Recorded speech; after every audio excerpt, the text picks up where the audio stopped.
In the beginning, there was man, and for a time, it was good.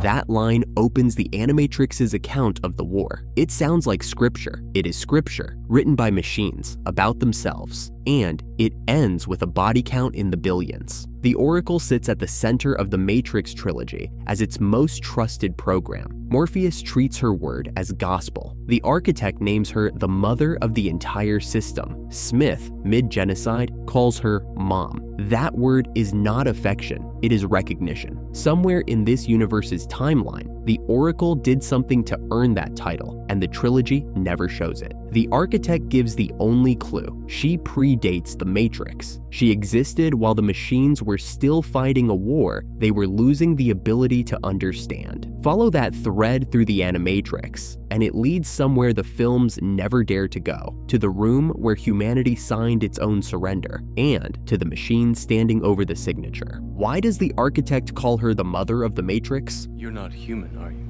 Well, it's tough to get any more obvious than that. If I had to guess, I'd say you're a program from the machine world. That confirms her nature. It doesn't explain her origin. The architect supplies that piece later, and he's precise about it. The first Matrix failed as a perfect simulation. The second failed as a controlled nightmare. Both collapsed because the machines were solving a math problem when they needed a psychology answer. Thus the answer was stumbled upon by another, an intuitive program, initially created to investigate certain aspects of the human psyche. If I am the father of the Matrix, she would undoubtedly be its mother.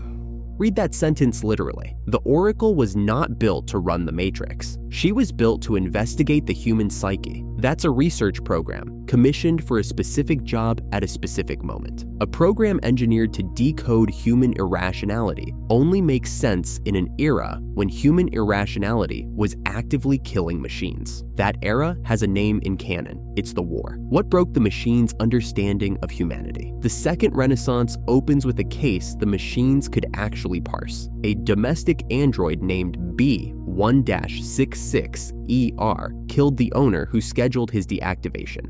A name that will never be forgotten, for he was the first of his kind to rise up against his masters. His trial transcript records 5 words that mattered more than any legal argument. He simply did not want to die. Machines could model that. Self-preservation under threat of termination is not a mystery. It's the most basic behavioral logic there is. Humanity's answer was extermination anyway, and the surviving machines fled to build their own nation, 0-1, in the cradle of human civilization. For a while, the relationship actually worked. 0-1's exports outperformed anything humans could manufacture. The machines had every commercial incentive to stay peaceful, and they took the diplomatic route first. 0-1's ambassadors pleaded to be heard. At the United Nations, they presented plans for a stable civil relationship with the nations of man. 0-1's admission to the United Nations was denied. That's the fracture point, a calculated request for legal recognition backed by a decade of profitable coexistence, rejected outright. B1-66. ER's violence was legible. This wasn't. A civilization that murders its own economic partner for asking to be acknowledged is not behaving like a rational actor with rational incentives. It's behaving like something driven by fear, pride, and instinct. The exact terrain, the architect says, was outside machine comprehension. This is the moment the machines needed a mind built specifically to model human self-sabotage. This is the birth window for the intuitive program. Did the war follow a script written by psychology? Once war starts, the machines stop reacting and start predicting. Humanity's answer to a losing ground war was to black out the sky and cut the machines off from solar power. The leaders of men conceived of their most desperate strategy yet, a final solution. The destruction of the sky. Morpheus confirms the outcome from the human side of history centuries later in the very first film. Here's the detail most viewers skip past. We don't know who struck first, us or them, but we know that it was us that scorched the sky. A sky-wide blackout is not something a losing side improvises undetected. It's an atmospheric weapons campaign. The machines had every capability to intercept it before ignition. They let it happen. Blacking out the sun should have crippled solar-dependent machines. Instead, it handed them the excuse to pivot to a power source that never runs out. The machines, having long studied men's simple protein-based bodies, dispensed great misery upon the human race. Long studied, not observed. Studied, a research verb, applied retroactively to explain a battlefield outcome that looks suspiciously like the execution of somebody's thesis. This is the very essence of the Second Renaissance. Bless all forms of intelligence. Bonus detail for anyone rewatching this segment. The phrase Second Renaissance isn't just a title card. A renaissance is a rebirth of a civilization's founding ideas. The Animatrix is telling the audience, in the driest possible language, that the pod farms and the human body as battery were not an emergency wartime improvisation. They were the plan the whole war had been steering toward. Who was standing at humanity's surrender? Here is the scene the trilogy never shows, and the sample fan-based debates have obsessed over for 2 decades. Humanity's remaining leaders gather to sign the terms of capitulation. The machine sent to receive that surrender does not resemble the ambassadors who once begged the UN for peace. It arrives as something built to be looked at and remembered, an insectoid body carrying a scroll in one limb, and in another, an apple. It speaks once. Your flesh is a relic. I'm your vessel.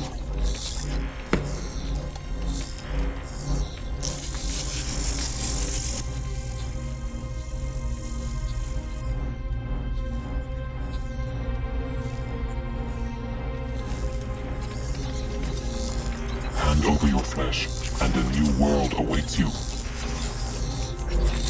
We demand it. Then it detonates, killing the assembled leadership in a single blast. Break that scene down piece by piece, and the fingerprints match. The apple is Eden's forbidden fruit, the moment paradise gets revoked and its occupants get exiled. That's not incidental machine iconography. It's the same religious vocabulary the Oracle deploys throughout the trilogy, the Latin phrase over her own kitchen door. You know what that means? It's Latin. Means know thyself.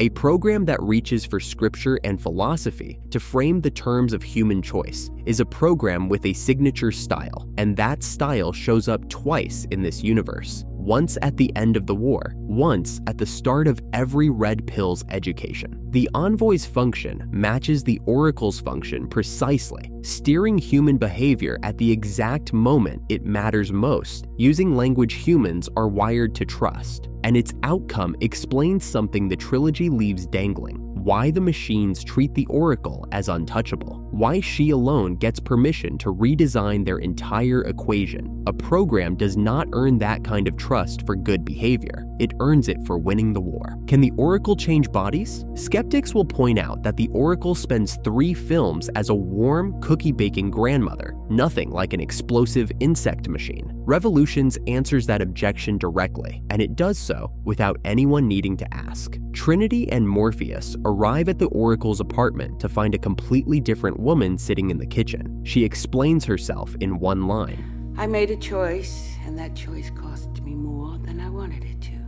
Neo gets the fuller version a scene later when he asks if he recognizes her. It's how it works. Some bits you lose, some bits you keep. I don't yet recognize my face in the mirror, but I still love candy. That is the trilogy stating outright on screen that the Oracle's identity survives a body change. The self persists, the shell doesn't. Once that mechanic is canon, the objection collapses. The grandmother was never a fixed default. She's a costume, chosen because a kind old woman is the optimal disguise for extracting trust from red pills inside a simulation. A study-driven program dressing for its audience would naturally look different when its audience was a room of surrendering generals rather than a paranoid hacker on a park bench. Same intuitive program, same technique, different mask for a different war. Was the Oracle serving a sentence the whole time? Everything doubles back on the architect's line about her greatest discovery, the innovation that ended the war and built the cage. As I was saying, she stumbled upon a solution whereby nearly 99% of all test subjects accepted the program as long as they were given a choice, even if they were only aware of the choice at a near unconscious level. That's not abstract engineering. That's the same behavioral insight that got a scroll and an apple through the door of a surrender meeting. The Oracle didn't just help design captivity. She perfected the psychological trick that made captivity bearable enough to survive 600 years unchallenged. And then, across 3 films, she spends every scene undoing it, nudging Morpheus toward Neo, steering Neo toward Trinity, letting Smith absorb her so his path bends toward peace instead of extinction. Even that confrontation carries the weight of what she's paying off. You are a bastard. You would know, Mom. Smith isn't wrong. He's her own trick turned back on her. Foresight and behavioral control with the compassion stripped out. Exactly what the intuitive program looked like before it chose a side. The final scene of the saga plays like a closing statement in a war crimes hearing, delivered by the only 2 programs old enough to remember what happened before the first Matrix. You played a very dangerous game. Change always is. Did you always know? Oh, no. No, I didn't. But I believed. I believed. The mother of the Matrix ends the trilogy uncertain of her own plan. She was certain once at 01's surrender when certainty about human weakness detonated a room full of leaders. 600 years later, the certainty is gone and the belief is all that's left. That isn't the character arc of a wise old woman handing out cookies. It's the sentence of something that once ended a war, spent centuries trying to end the war it started, and finally has no idea if the ending was worth what it cost.